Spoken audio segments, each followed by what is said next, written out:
fazer a inversão. Violino e viola, o gungo e violão.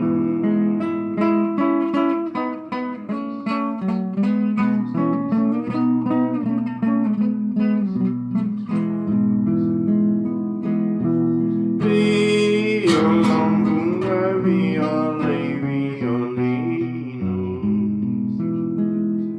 nessa escala que nosso som vai subir. E quando vai descendo é só fazer a inversão. Violino e viola e o gungo e o violão. Violino e viola, o gunga e o violão.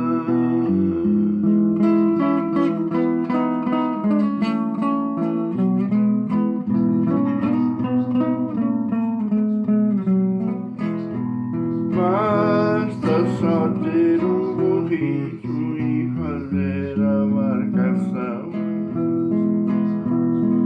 pra seguir os instrumentos nessas apresentações.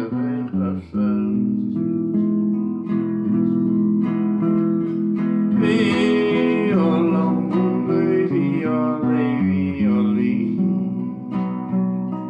é nessa escala que nosso som vai subir. E quando ele vai descendo é só fazer a inversão. Violino e viola, o gunga e o violão. Violino e viola, o gunga e o violão. Esse é o som perfeito do nosso Deus da criação. Esse é o som perfeito